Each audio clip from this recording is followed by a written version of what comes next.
Welcome to Monarchist Minute. I'm William Stout here with Victor Smith and a one-time guest who is back for more, Mr. J.K. Baltzersen. How are you today, sir?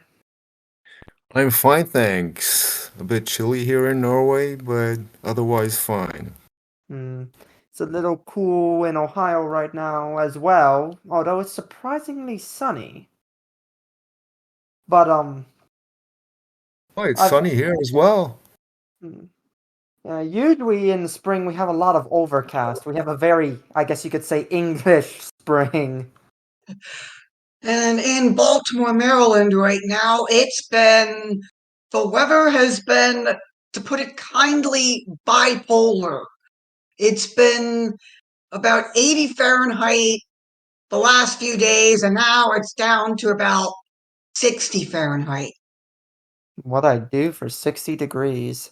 Mhm. And the sun is beginning to set late in the evening, so things are great. That's always nice. Of course, with you being at a far further northern latitude, I bet you have really long days in the summer. Yeah, we're at 60 degrees north. That's somewhere between Juneau and Anchorage in Alaska. Hmm. And at midsummer, that's around 23rd of June. It doesn't really get dark at night, but the sun does set. You have to go further north than Norway to get the midnight sun. I see. So yeah, I'm assuming there's like this just period of like perpetual twilight where it's just like the sun is setting but it never fully sets, or Yeah, there's perpetual twilight, you could say that. Mhm. Yeah. So earlier when we were planning this, you mentioned some recent events going on in Norway. Would you care to elaborate? Yeah, well, the past few weeks, His Majesty has been on a sick leave. Ooh. He went to Asia for on vacation. And all of a sudden, he fell ill and he had to be hospitalized. And there was this so-called big debate in the media about the Norwegian armed forces actually sending an airliner to bring him back home. And that was, according to some people, not good because he has so much money he could pay that bill himself. Oh, heaven forbid the head of state get a ride on a government plane. Well, and he is the commander in chief, so that the armed forces actually wants to get their head back. Where did Hasn't he been oh, sorry, continue. I don't recall exactly where he was, but I think it was Malaysia or thereabouts. Because I was thinking when you said vacation in Asia, It was depending on what Malaysia. It was Malaysia. I was maybe concerned that maybe he picked up some kind of tropical disease. Like I'm not necessarily saying like malaria, but maybe some like West Nile, something that's usually carried by some kind of pesky bug. But one of the points made was that he went there not on a state visit, but on a private vacation, and that was the main argument used that he should pay that himself. That is not a very convincing argument. Of course, of course, you could argue that, well, since the court has some means, it could be taken from the royal court's budget. Of But course. but you should wait with that discussion until he's been brought back home. You don't have to bring that up when the pressing issue is to actually bring him back Ah, home. Right, the issue of reimbursing the military can always be brought up later. Yeah. There's no hurrying. I mean, I imagine that's a very long flight, though. Yeah. Probably 12, 16 hours, depending on which way the wind's blowing. Yeah. But, And last year, the King in Council removed the Foreign Secretary from office. yes, I remember you Because, mentioning something about that on Twitter. yeah. And her husband had been dealing and trading in military industry stocks when she, as a cabinet secretary, had been taking part in discussions on what to send to Ukraine of weapons and the like. I imagine that, And that was one of the big similar scandals that have been coming up to the surface in Norway in the past year. yeah, And there were possibly some instances of insider trading as well, but we don't actually know that for sure. But the main issue was that she took part in decisions on what to buy of military material while her husband was dealing and trading in military industry stocks. yeah, I imagine that is a huge conflict of interest, and I applaud the Norwegian government for actually doing something about it, which is more than we can say here in the US, which politicians in the US insider trading is like the worst kept secret on the planet. Everyone knows they do it and they'll get away with it. Yeah.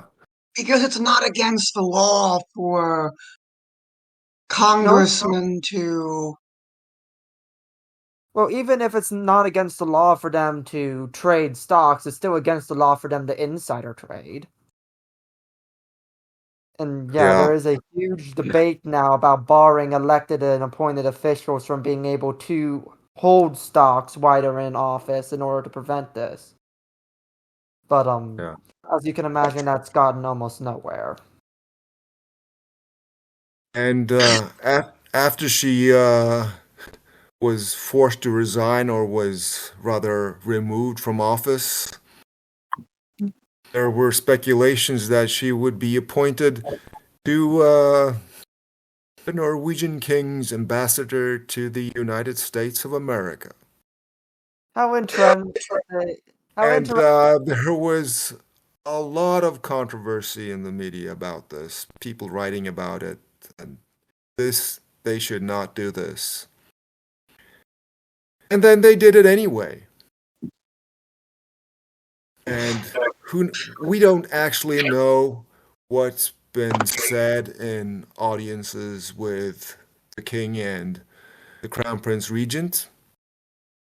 But as I said in a voice tweet some weeks ago, I think if the crown prince regent, was the one who approved the appointment, had said no, you have to reconsider this, I think he actually could have gotten away with it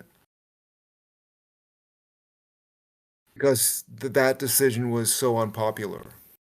Yeah, And then but you might say that, well, we tolerate the monarchy as long as they don't interfere, mhm. but I couldn't imagine that they would actually to abolish the monarchy on such an issue.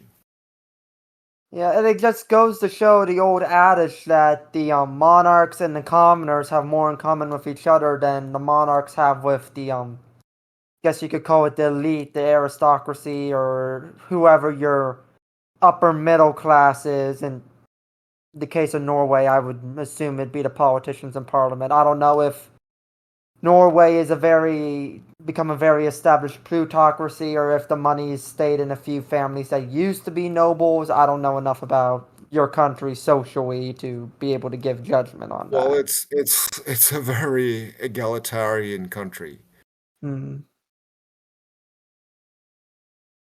But if in social media, even people who believe that politics should be constrained, they say that, well, I like the king, but I would like the king to only be a king if he doesn't interfere in politics. But yeah, I want politics and government to be limited, but there's this guy who can actually limit it in some sense. I don't want him to do it.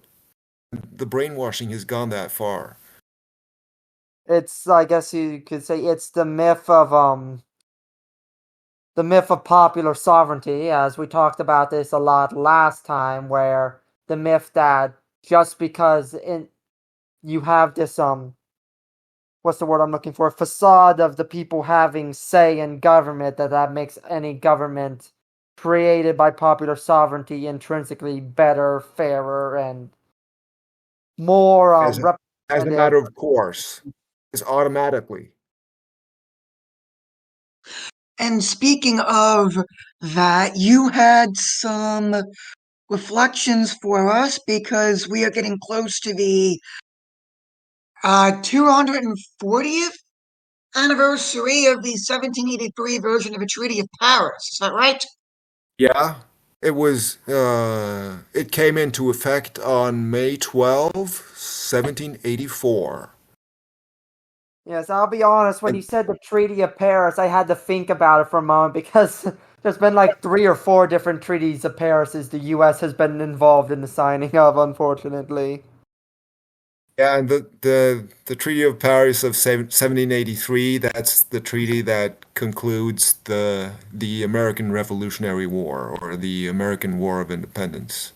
Yes. That's correct, yes. Yes. Or as our friend Charles Coulomb calls it, the first American Civil War, as opposed to what is commonly called the American Civil War from the 1860s. And there is some merit to it being called that because there were some Americans who picked up arms to side with the Redcoats in the American Revolution, but that's neither here nor there, and that's not the point of this discussion. Well, they're called loyalists, Yes. and Loyalists. they all had to flee. They all had to flee to Canada. Most did. Not my Some did. ancestor. My ancestor stayed. I can't say the same for his brothers. They, for whichever reason, fled. He somehow stayed. I mean, Well, I can't say much about my family. My family fought in the Continental Congress Army, and we got a land grant for his commission in the military, and I can only imagine whose land that was prior. But that was 200 some years ago. It's not like I've ever seen a plot of land before in my life. yeah, well, we all look young for our age, don't we? We're Yeah. actually more than 100 years old, each and every single one of us, right? Yes, yes, yes, indeed.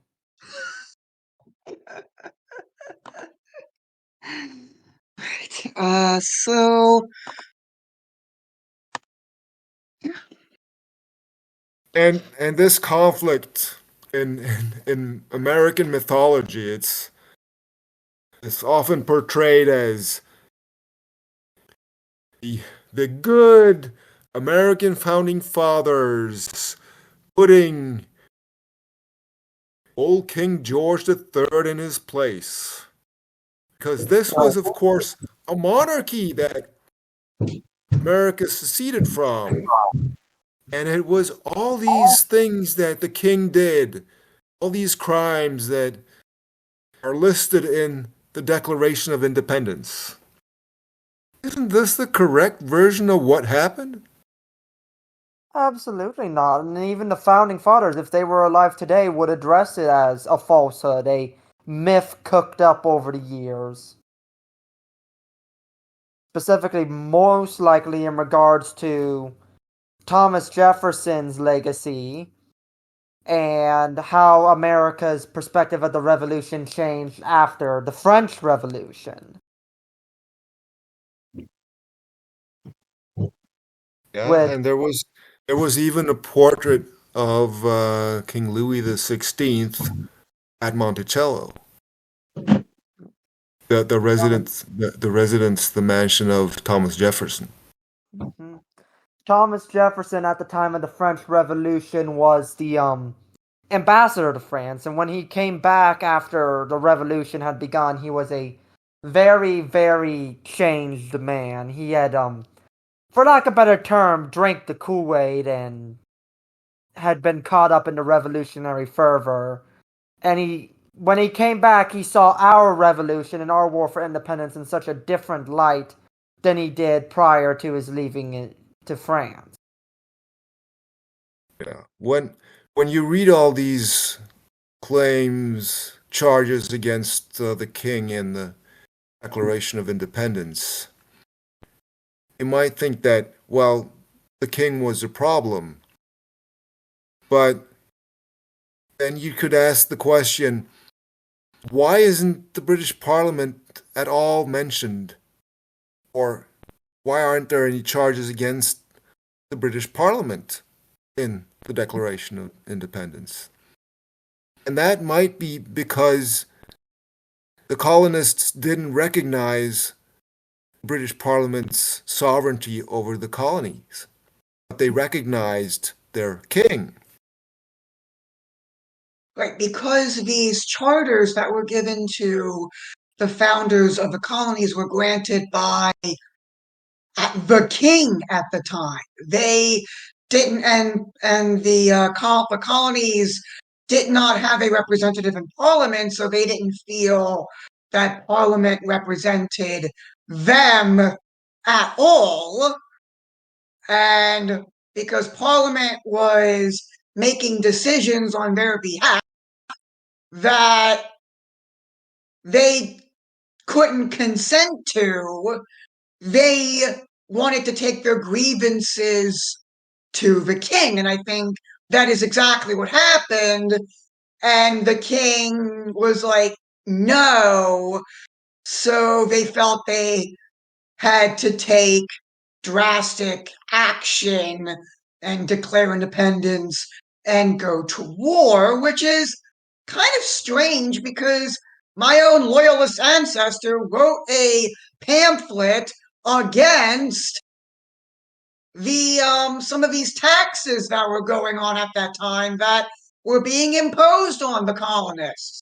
But he I didn't rebel.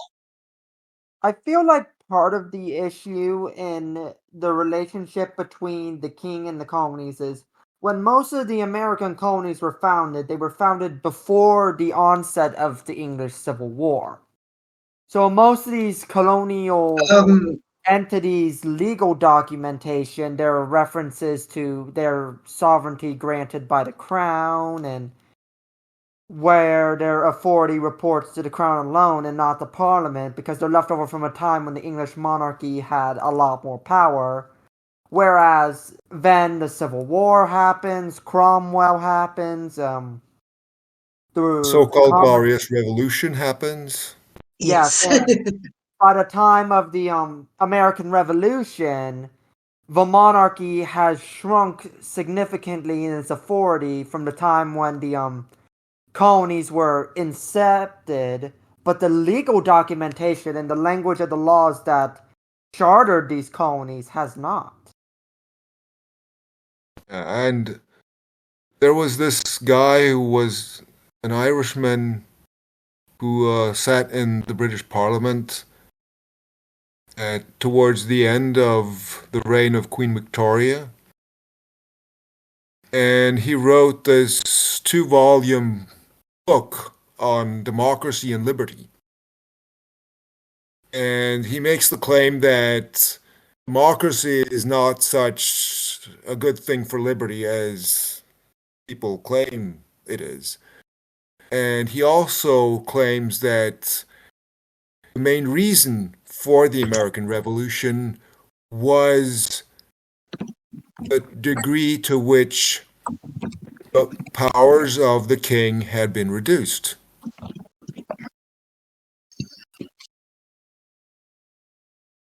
And there's this historian from very recent times, Eric Nelson, who wrote this book, I believe it's called The Royalist Revolution, where he makes this claim as well.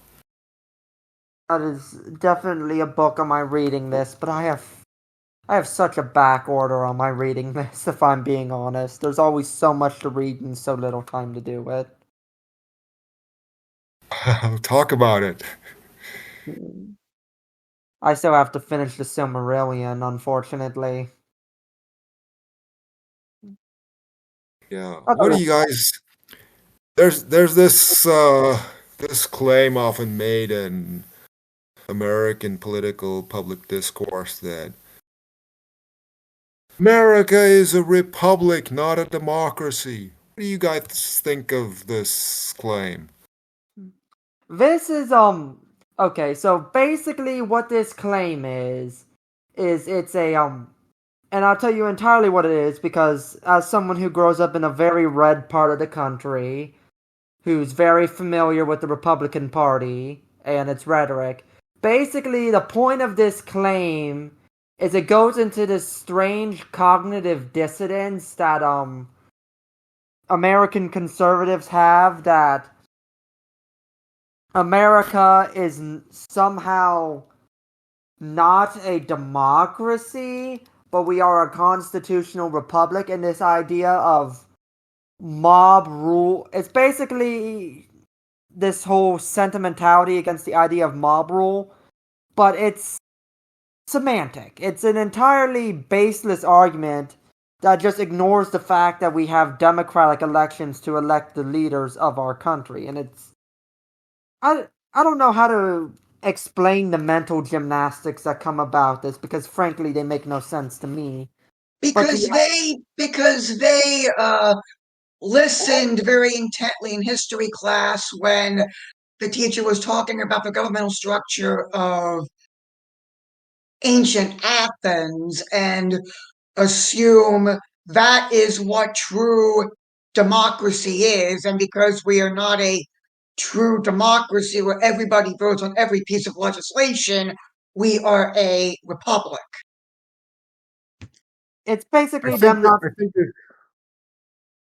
Go I ahead. think this originates from the writings of James Madison, particularly in the Federalist Papers, where Madison distinguishes, exactly as you say, between a republic, which is a representative form of government, as opposed to democracy, which in the terminology of James Madison means direct democracy. But we don't use that terminology nowadays. So today, a democracy can be a direct democracy or a representative democracy. And the main difference in the use of words by James Madison is that a republic is what we refer to as a representative democracy, whereas when he says democracy, it's direct democracy.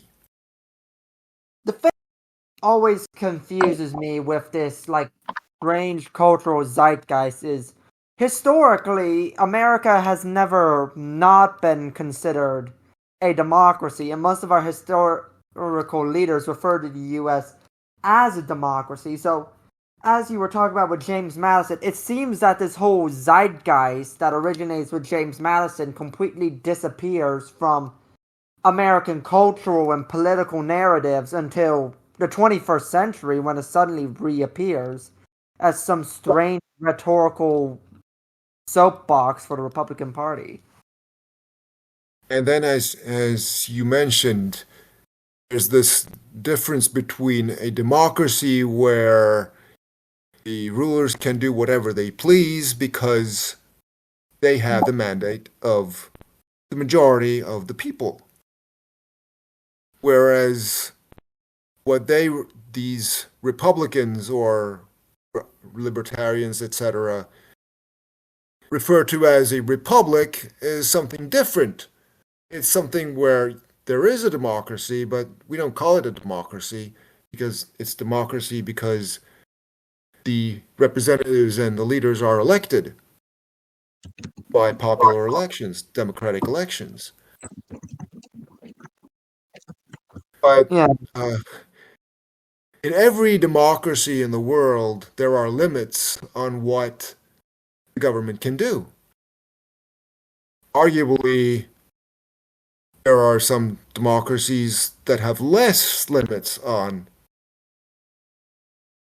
power of the government than the US has, but the US is not unique in this sense, although it might have, in a greater extent than most, have been meant to be more constrained than other democracies.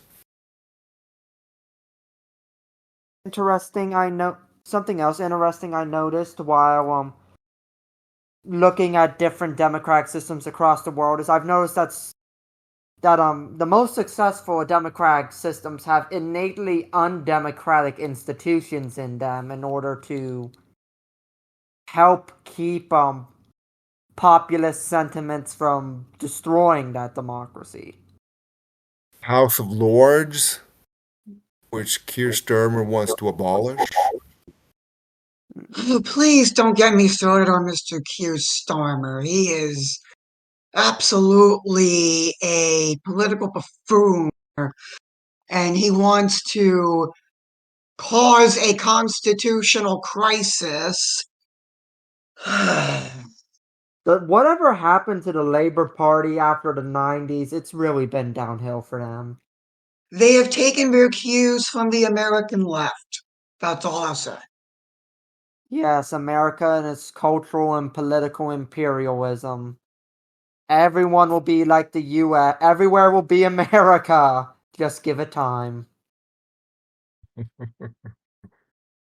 Yeah, Yeah. and look It at the reminds, US right now. it Does, reminds me of that does rain. every country really want to be like America? No, you don't. You don't. Turn around, walk away. It's for your own good, trust me. You can like the But blue jeans, you can like the cheeseburgers, but once you start getting into our cultural things, turn around, walk away, save yourself the pain. talking about the British Labour Party and the 90s. The 90s was when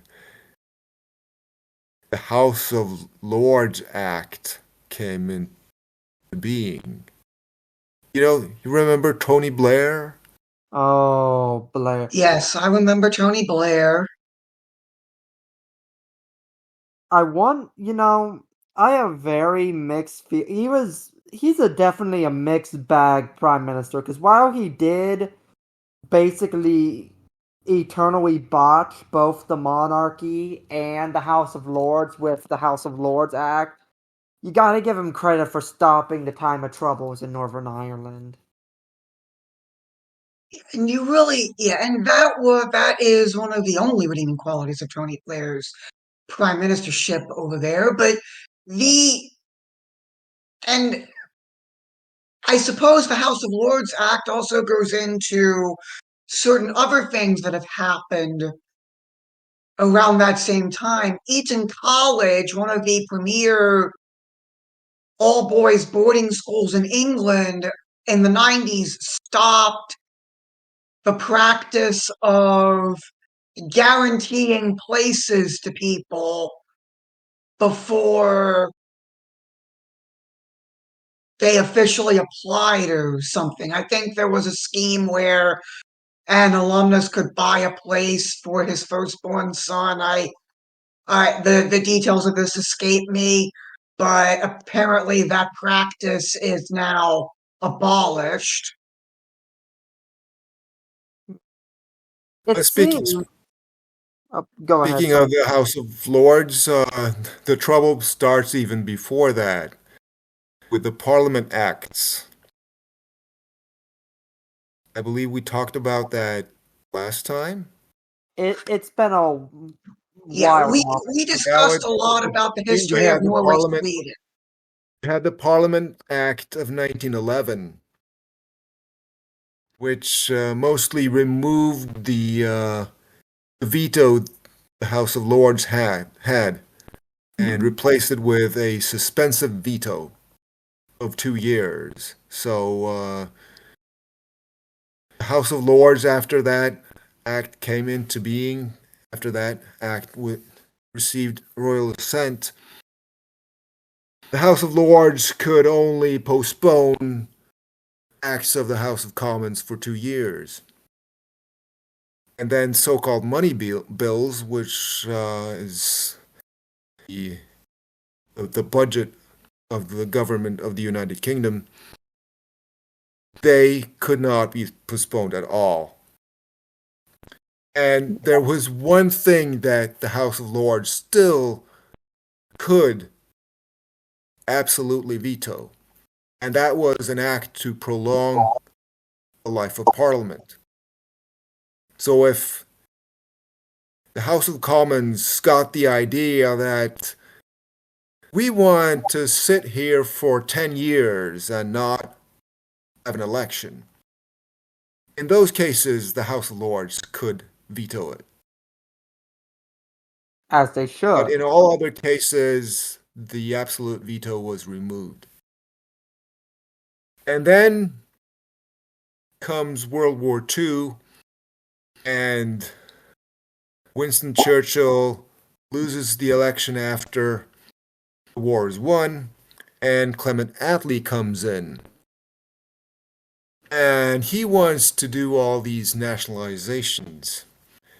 And the fact that the House of Lords has the opportunity to postpone these acts for 2 years is a problem for Clement Attlee.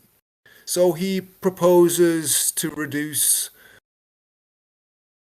the time which the House of Lords can postpone these acts from 2 years to 1 year.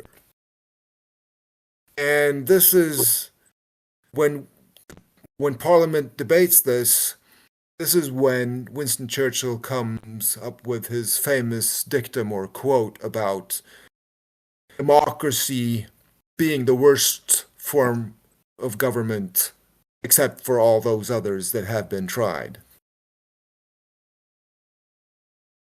Yes, I remember you opening with that quote the last time you were here, and that was a wonderful topic of conversation. Thank you.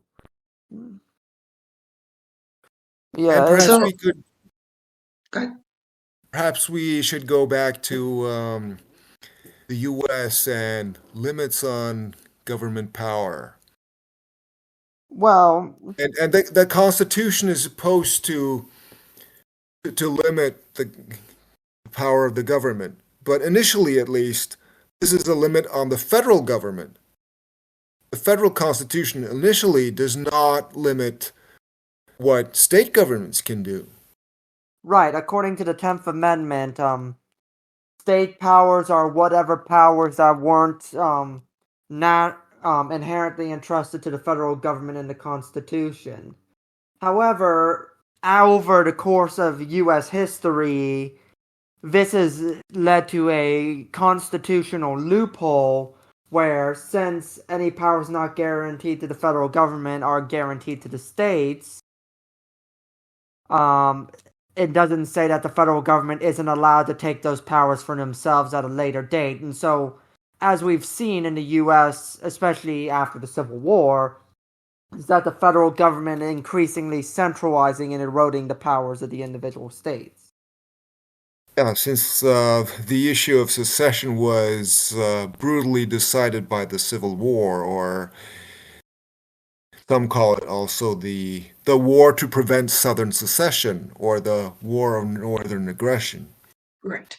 And And one of yes, please. and one, oh well, one of the things that strikes you, and I know that I was just at Fort McHenry with our friend here back in January when he was over here for the March for Life, and I had explained to him that, and I think there was a an exhibit in Fort McHenry which said that the cannons at Fort McHenry, which protect the Baltimore harbor, were actually flipped around and turned inside the city because of Confederate sympathy in Baltimore.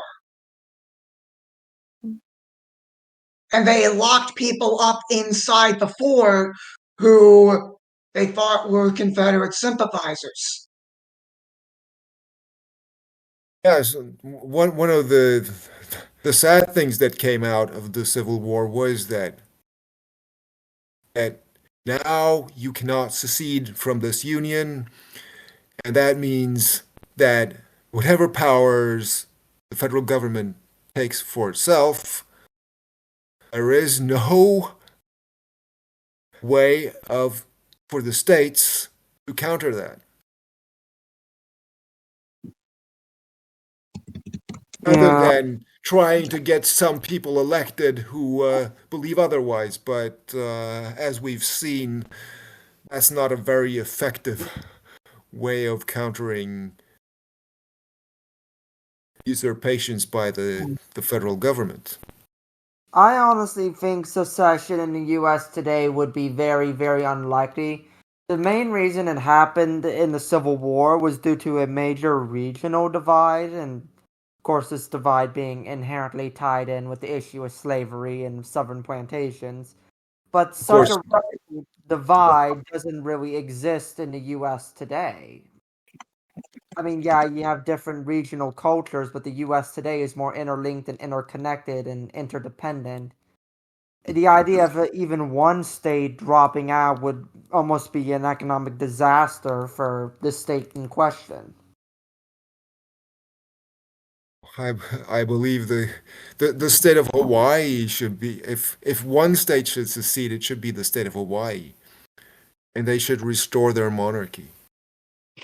Well, Yeah, we've actually been discussing that idea of length as of late, and one of our ideas is to amend the Constitution so according to the U.S. Constitution, states are guaranteed the Republican government type.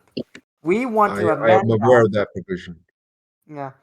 So we want to amend the Constitution so that Hawaii could theoretically restore their monarchy without even having to declare independence. Hmm. A major point with secession is not you necessarily do secede, but the threat of secession. And if you have the threat of secession, a serious threat of secession, that in itself might prevent the federal government from usurping powers. But if you don't have that threat, and you know that no one will secede and no one will nullify laws, no state government or local government will attempt to nullify laws that they believe are unconstitutional, then that renders the federal government all but absolute. Mm-hmm. And it really is a tragedy because so much of America's problems in our political system can go back to how this broken our federal system of government is. Because it's harder for smaller parties to rise up and either displace or rival the dominant two parties because it's hard to gain attention and traction in lower levels of government. And it's harder for states to act on issues in perform local duties because they have federal oversight that's either getting in the way or obligations thrust upon them by the federal government that requires them to take precedence on these issues beforehand. Like one such issue is according to the Interstate Act, is that while the federal government commissioned and planned the interstate highway system, it is the duty of the states to fund their upkeep, expansion, and repair.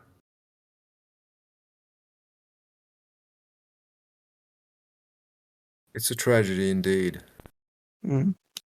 And it's modeled on the decentralized system of Western Europe back in the very, very olden days, with the Holy Roman Empire and the Habsburg Empire up until its demise at the end of the First World War was decentralized. I mean, a lot of people believe that if you have monarchy, that's centralism, that's centralized government, whereas democratic republics are decentralized, which is yeah, I don't know what to say. I mean, yeah, feudalism is basically just hyper-federalism. I'd say it's the exact opposite of a extreme central government. It's just when the central authority has so little authority that the individual local authorities can just act on their own agenda with almost near impunity. But I don't know. Of course, that's just me as an American. I've never really had to deal with a feudal system, at least in my historical context. Although there was a brief time in the old American West where I think we did sort of come close to pseudo-feudalism. But now there's an election this year, and Trump the Savior is going to save America and the world. Oh man, Oh, please. I was not looking forward to this rematch. in a rematch highly resembling Grover Cleveland's second presidential term, we get the current president against the former president in a battle of old men, both of whom have either had their chance or currently has his chance to lead the country. And it is to, I suppose one could argue, given Trump's recent comments on abortion, that this is now effectively two sides of the same coin. And there isn't Donald really. Trump. Donald Trump is not Grover Cleveland. I'm well aware of that. and that's part of the problem. Oh no. Oh. I know. I'm trying to remember if Grover Cleveland is one of the handful of presidents that was born in Ohio. I think he was, but I can't remember. Looking through history, Senate? What is this guy who made his horse a senate in ancient Rome? Oh, made his horse a Caligula? senator? Yeah, it was Caligula. Augustus's son. No, wait, grandson. Yeah. He also famously declared war on the sea. Nero? No, Nero was the one that burned everything down. Caligula was the one who declared his horse consul. Oh, right, yeah. But you were saying, sir? Well, what do you guys believe that so many people support Donald Trump? Because people are because Donald Trump's bombastic personality is so infectious that he can say or do whatever he whatever, and people actually believe him because there is a sort of, I suppose, New Yorker don't take none attitude with Trump that people resonate with, and especially with his lawsuits. I'm hearing about more and more Black people supporting Trump because they identified themselves with him because of the what is called unfair persecution of the former president and the dark history of racism of this country. I mean, Isn't there this guy who set himself on fire in support of Donald Trump? I didn't hear. That must have been the thing that just happened this morning. I didn't hear much about that. The last guy I heard about setting himself on fire was the pro-Palestinian protester. I think what you said about the attractiveness of Donald Trump amongst a lot of people is a big part of the story. I have this theory that could be part of the explanation as well. There are a lot of Americans who hate the political establishment, especially the one in Washington, the federal capital. And they they want this political establishment, the rule by them, to end. And although Donald Trump has proven through his 4 years that draining the swamp, as they say, isn't done in 4 years or even 50 years, he has shown that he can win against the political establishment. But he's a part of the economic establishment, but he's not a part of the political establishment. And he has shown that he can actually win over them. And I believe that that matters a lot to a lot of Americans. What do you think about that? Oh, it matters a great deal. It Yeah, it is often said that if the economy is doing poorly, the other party is going to win the election. yes, and I do 100% agree with you, sir, about your assessment on Donald Trump and why he's so popular. It's just the main thing that bugs me about him is that this man who's been on multiple trials for fraud has been called a very what's the word I'm looking for? Let's just say dishonest businessman. A man who is generally regarded with disdain by his contemporaries. And a man who's been divorced 3 times and has cheated on each and every one of his wives has somehow become the symbol of Christian conservatism in the US. And that's the part that really, really gets under my skin. And you can also If it would be, argue it would be that, funny if it weren't so sad. It yeah, really would be.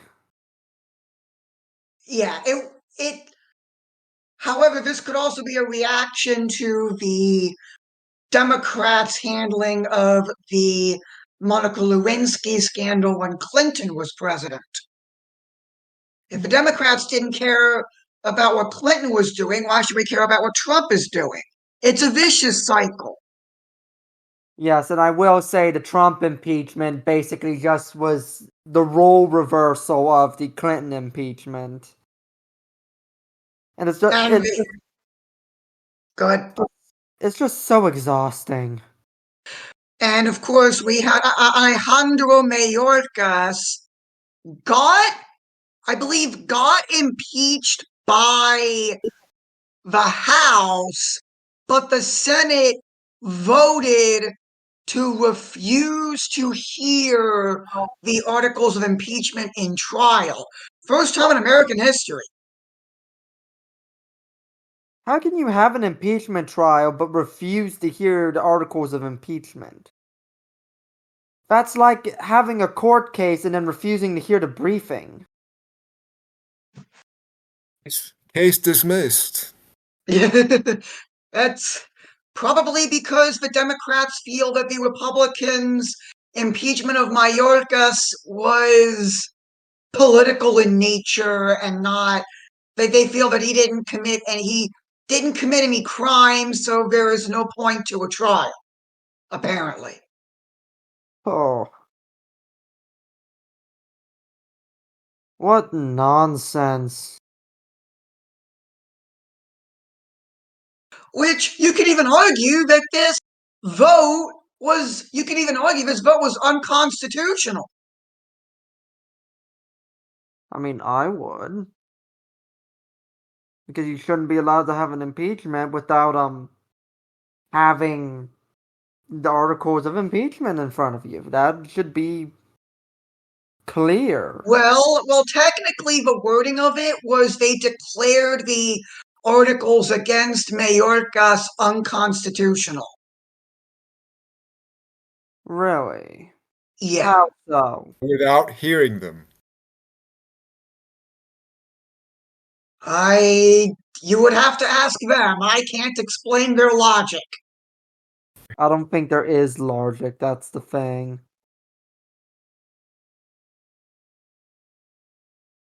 Just another day in the United States.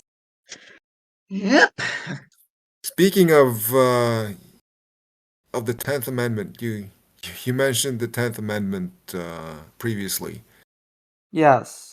There's also the 9th Amendment that refers to rights not mentioned.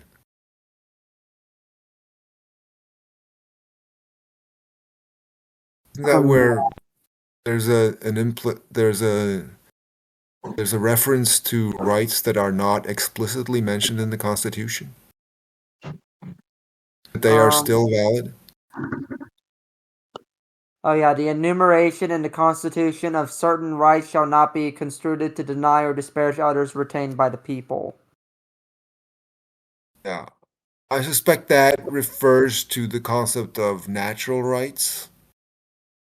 I believe that refers to the concept of implied rights, like things that might be related to the other things in the Constitution, such as the right to freedom of speech, the right, like for example, the First Amendment grants the right to freedom of speech, but it's not explicit on what counts as free speech and everything. I believe that's where the Ninth Amendment comes in. Basically, it says that, if I'm understanding this correctly, that all other rights stated in the Constitution are not limited by the literal nature of the text and therefore can be expanded on legally based on context. I I believe it in some way also refers to natural rights, which was part of the basis for the founding fathers. And have this concept that the rights are not rights because they are declared in the Constitution, because they are enshrined in the Constitution, but they the provisions in the Constitution, they protect rights that already exist. And in throughout U.S. history, there's this American author Stuart Banner who analyzes use of natural law in American courts, and he says that in the beginning of U.S. history, U.S. lawyers frequently referred to natural law in proceedings. And then they somehow stopped. And one of the reasons they stopped was that written constitutions all over the world have taken the place of natural law. So instead of having rights that are there irrespective of government, you now have rights because the government says so in their constitutions.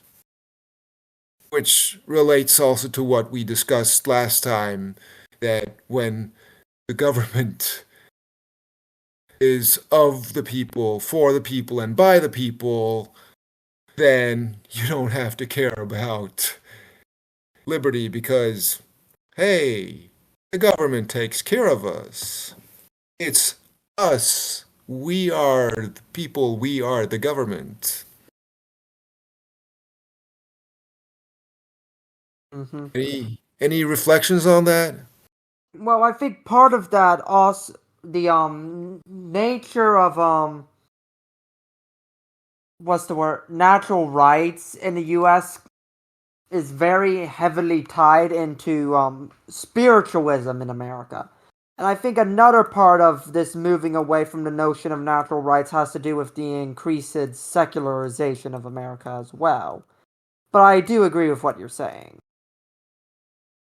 That secularization is a topic of a book entitled "Liberty, the God That Failed."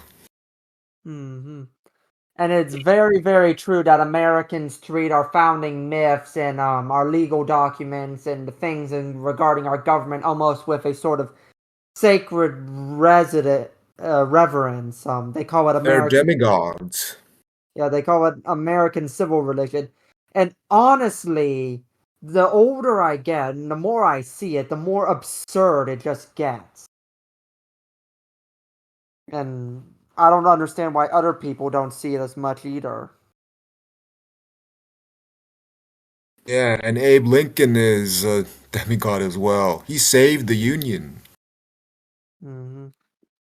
And of course, George Washington is, may God forgive me for using this term in regards to him, sort of seen as this also messianic figure who, liberated us. He's basically, in a way, sort of our Moses, liberating us from captivity. It's just, I don't know. It's so weird how, and it really gets in He's the the way he's the of. Moses. He's the Moses, and Abraham Lincoln was assassinated on Good Friday. Hmm. Wait, was he actually assassinated on Good Friday? I don't remember what day Abraham Lincoln was assassinated Yeah, on. I believe it was Good Friday.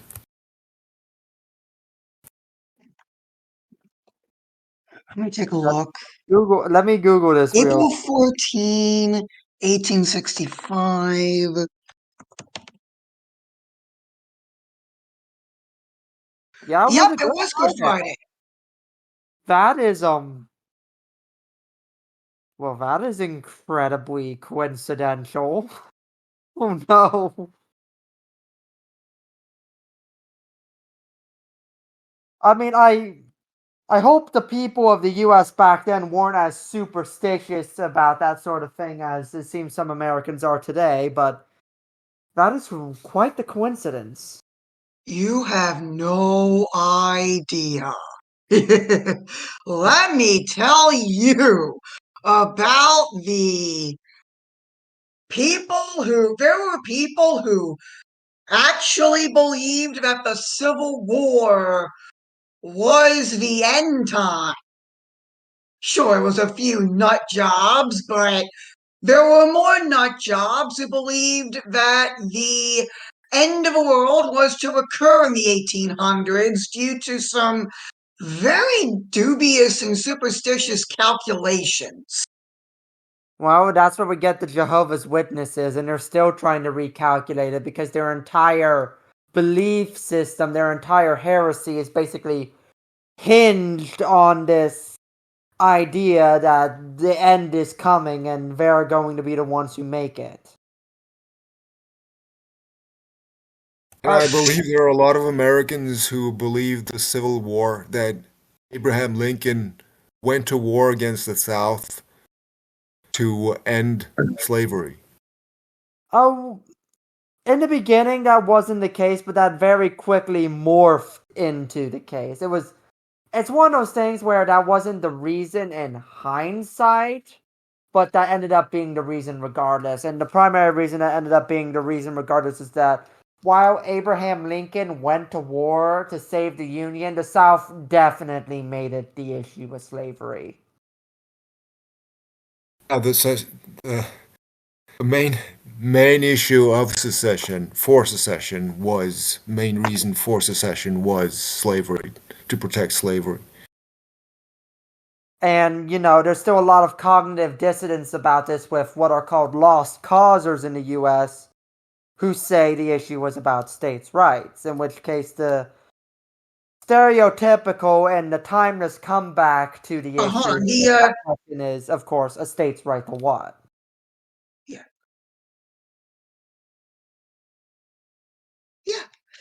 A state's right to, and in most of the Confederate secession constitutions, the right of slavery was directly mentioned, or at least implied, in the vast majority of the Confederate seceders. I believe it was explicitly stated in their constitution as well, but I don't have a copy of it in front of me.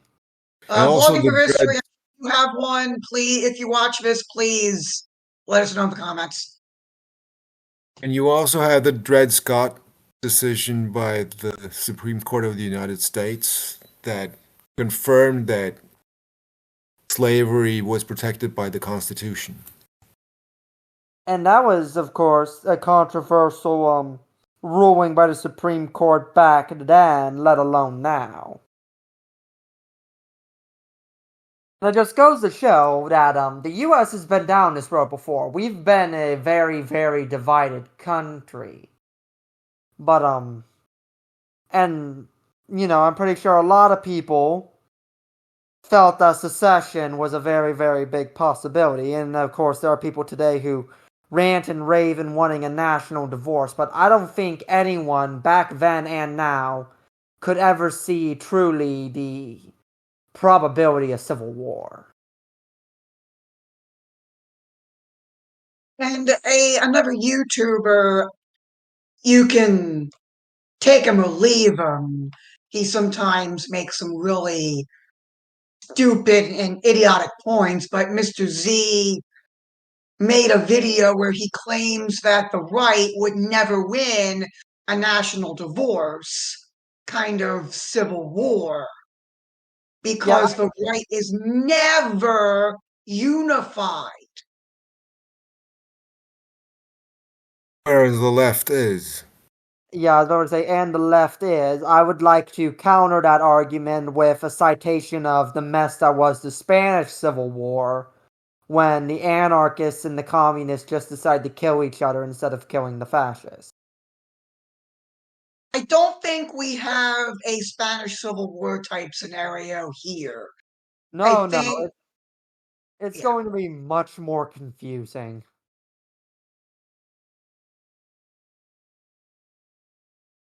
Because,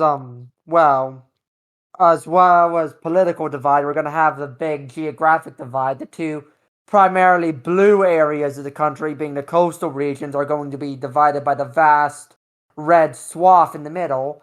So likely, from a result, we're going to have two different democratic entities split by a Republican entity in the middle, and those are likely to become two separate states in themselves in the event of a national divorce. And one of the points he brings up in his video is that the right is willing to eat its own in order to win. There were strategies where they were thinking, oh, we'll start the cities. Well, guess what? There were more Republicans in New York City than there are a in a rural red state. So you would get them to not like you. I'm sorry, It, go ahead. But we're talking about Americans there. The people. Well, the people are not the problem. Of course, Ronald Reagan told us government is the problem. yeah. What was that famous joke? The most terrifying words anyone can hear. I'm from the government and I'm here to help. Something like There's that. this Reagan biographer. His name was John Patrick Diggins. And he claimed that with the sentiment that came with this quote that was first uttered in the first inaugural address, that in this present crisis, the government is not the solution to our problem, but government is the problem.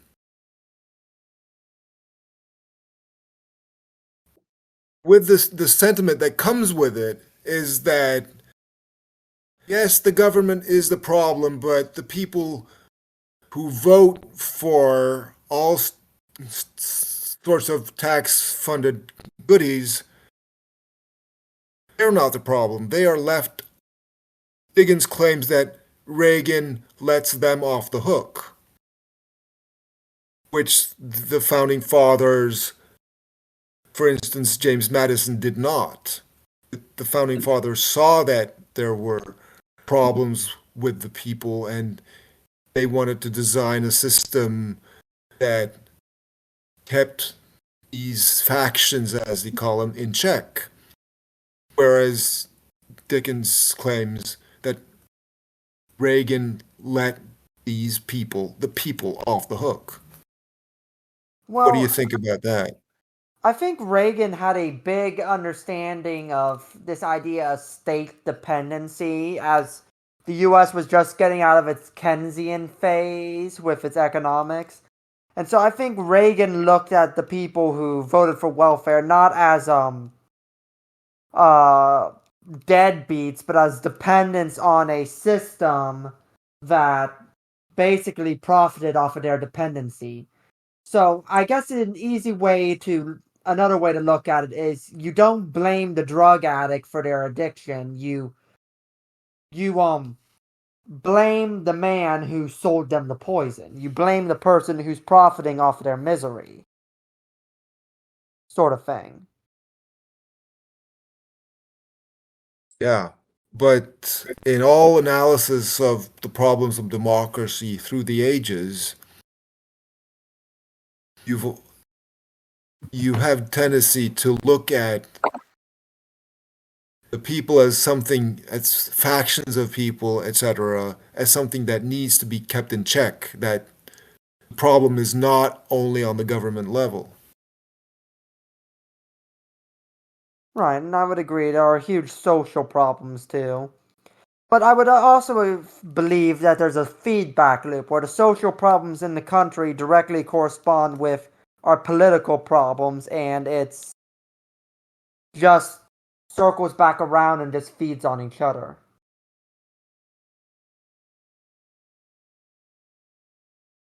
Where do you guys think this will end for the US and the world?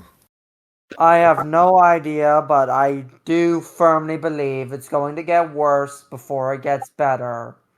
Unless some kind of miracle happens. Which, I don't know what that miracle could be. It might be something as incredible as some massive corruption scandal renders both Joe Biden and Donald Trump unable to run. Or it could be as simple as in the presidential debate, they end up getting to such a heated argument that both of them finally give out in their old age. They I both don't have heart attacks. know. They both have heart attacks. They literally get so mad at each other that they both have heart attacks during the debate. That's assuming there's Honestly, I going to can be. see it happening. What I see happening is whoever wins, the opposite party's going to dispute it, but nothing's really going to happen. Because really, what we're dealing with is everybody's all talk until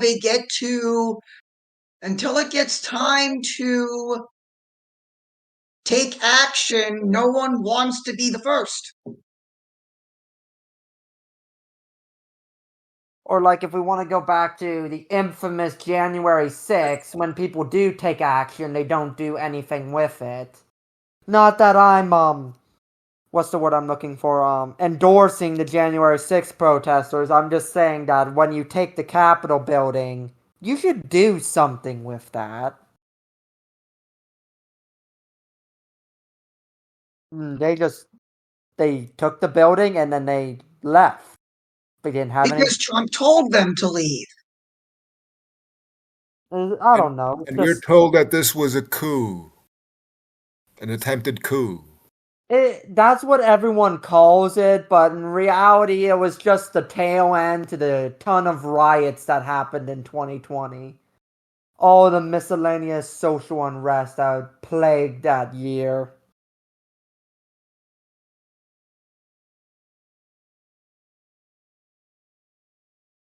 Well, I've had the so-called pleasure of waking up in a city with an attempted coup, and it's not that's not a pleasure that I would want people I like to experience.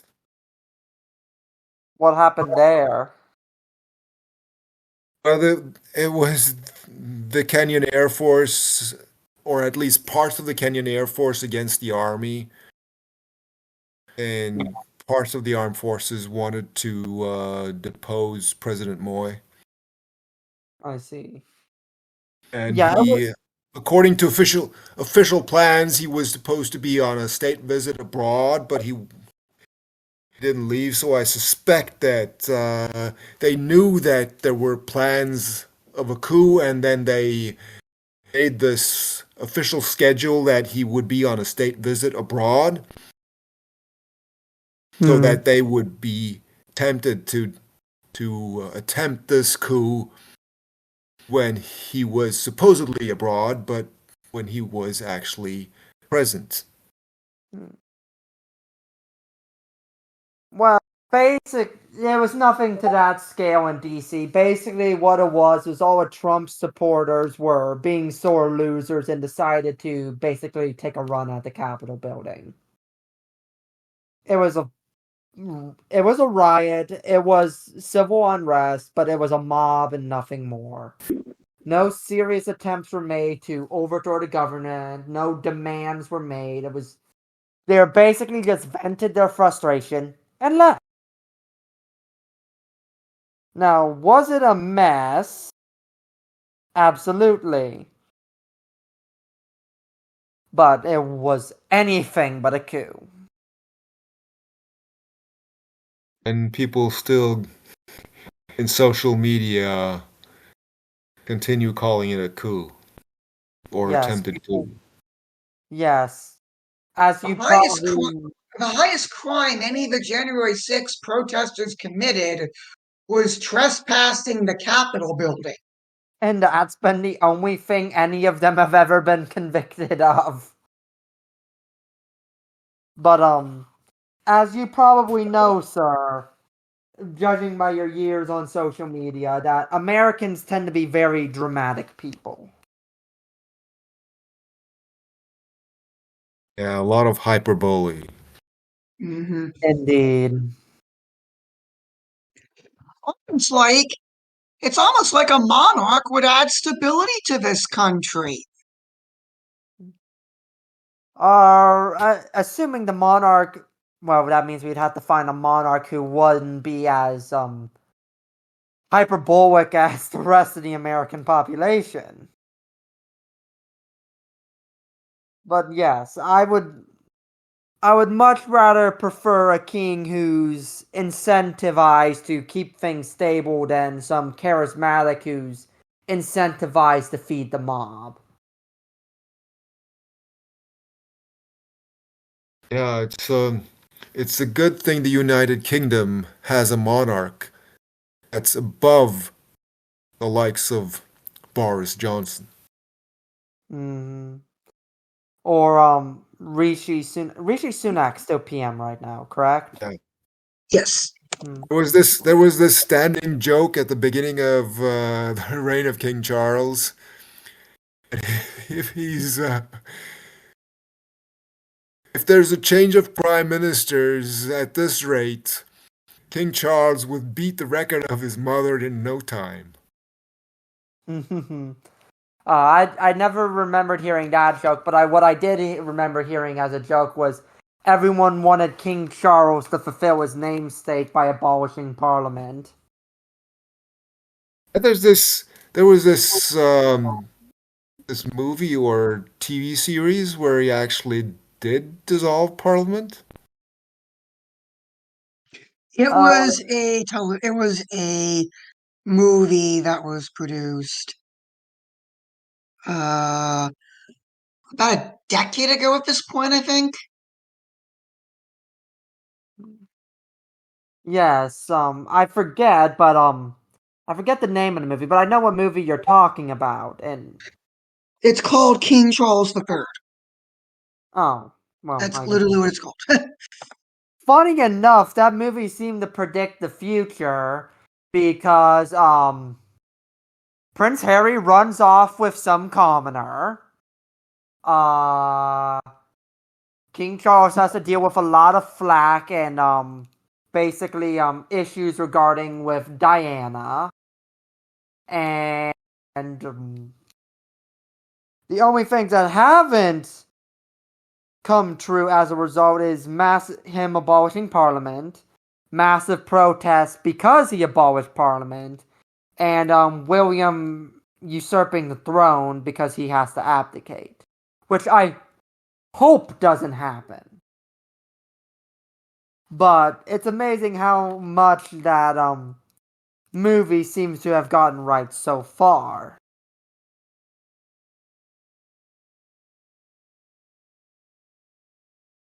Back to the US. Isn't the solution to elect, as some Republicans say and libertarians say, the solution is to elect leaders that follow the Constitution? How do you guarantee they're going to follow the Constitution? Yeah, that's like saying we should only put athletes in who aren't going to cheat. How do we know they're not going to cheat? It's just you can't guarantee that. And a major problem is with this is it shows the feebleness of the limits of the Constitution. If you have to elect people that follow the Constitution in order for the Constitution to be followed. You get my point? Yeah, I get it.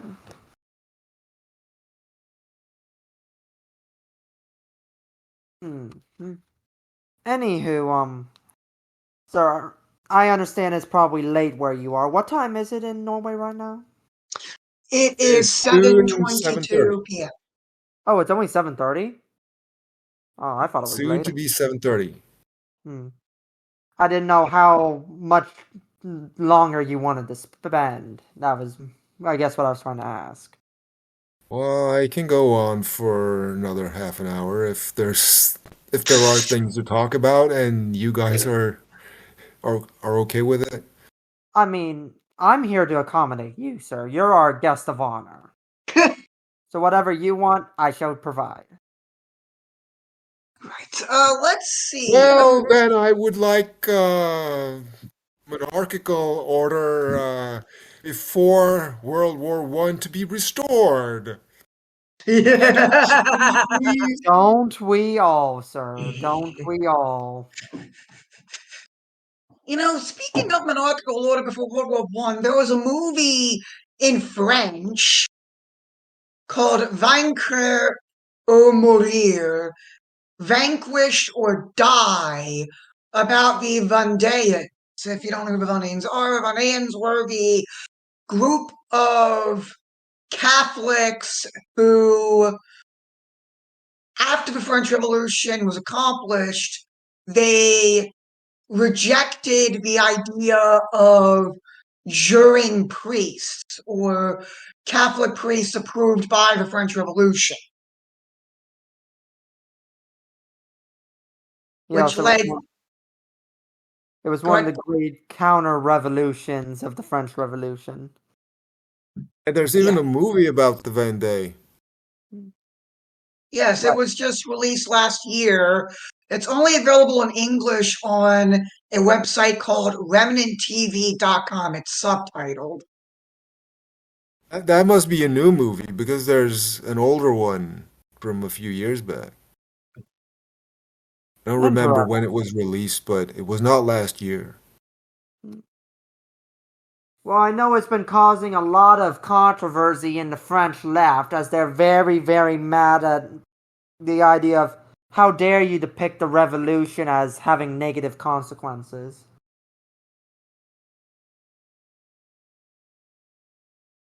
I prefer call I prefer referring to this guy called Macron in France as the guy they call president. Yes, Mr. Macron. Yes, the man who married his school teacher, is that right? I don't know, that seems like a very French thing to do, though. Like, have some kind of controversial or, I wouldn't want to say inappropriate, but unorthodox relationship. It's, They're hosting the Olympics this summer. yep, they are hosting the Paris Olympics. We are just less than 100 days away from the Paris Olympic Games.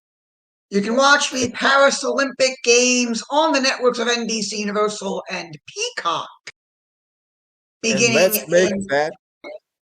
let's make that an opportunity to pronounce Vive le roi de la France.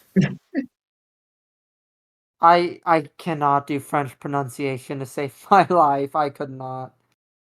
The spelling You doesn't make understand what I sense. said? I do not. Long live Long the live King of the France. King of France. Mm. Ah, beautiful. Speaking of which, so it's kind of interesting to me how Blessed Karl of Austria has such a cultus over here in the United States to advance his cause of sainthood. It's not unwarranted, of course, but You know, I don't think it's ever been explained to me what the two miracles he performed were to justify his cause to sainthood. well, he's not a saint yet. He's blessed, so he would have one. But what was that saint? Well, what was his name? No, I mean, what was the miracle in question? I actually don't know off the top of my head. Really? But Speaking of there is, but Austria, there, yes, Charles of Austria. I was at the funeral of Archduke Otto, the Jura Emperor, in 2011. And a few years later, I learned of some guy who was in Vienna at the same time at the seminar of conservative and liberal students. and there was a delegation from France at the seminar. And this Norwegian guy that I talked to, he had said to these, he was trying to be polite, and he said to these French people, it was July 14th. Happy July 14th. And then they responded, what? Bastille Day was terrible for France. Hmm. Terrible accident. Hmm.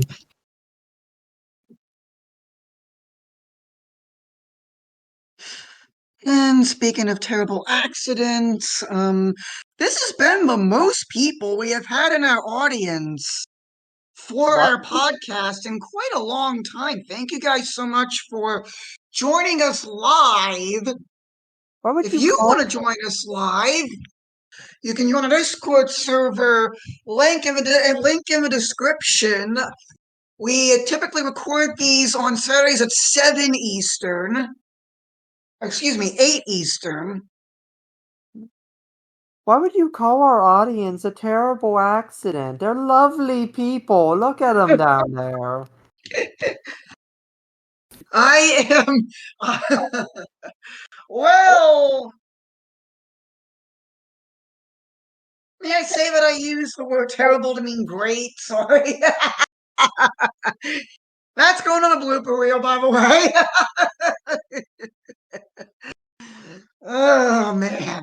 So, all right. Did you want to lead us in a closing prayer, or did you?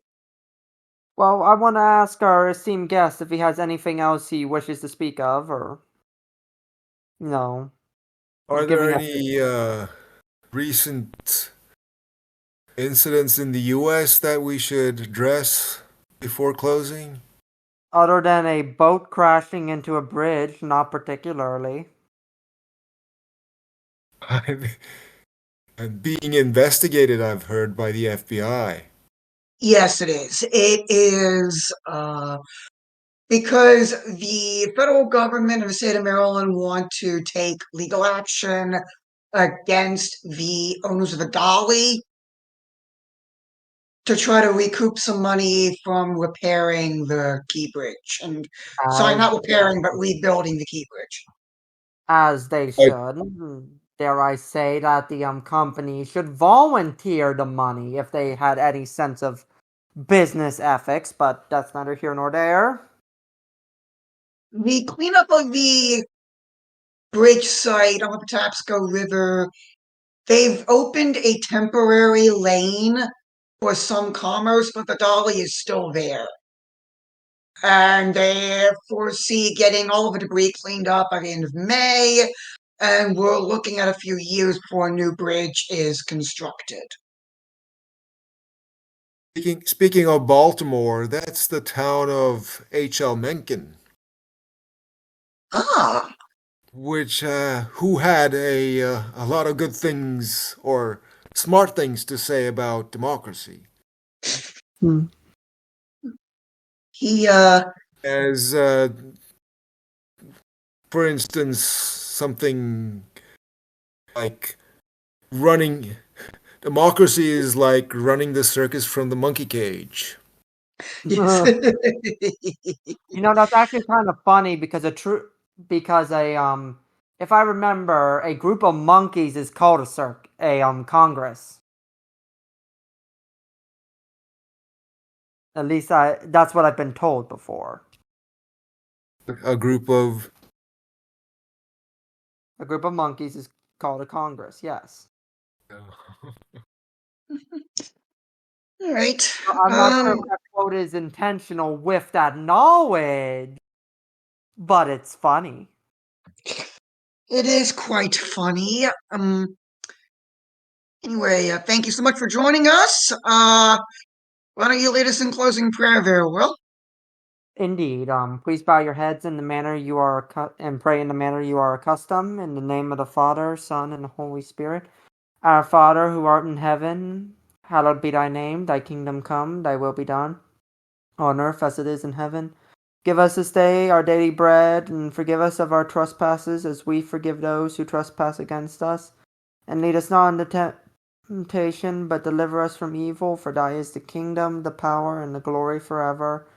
Heavenly Father, we pray that you watch over our esteemed guests until we meet again. Keep him in good health and prosperity, and bless him in all of his endeavors. In Jesus' name we pray. Amen. Thank you all for joining us today. May God bless you. May God bless the United States of America. And until we meet again, goodbye.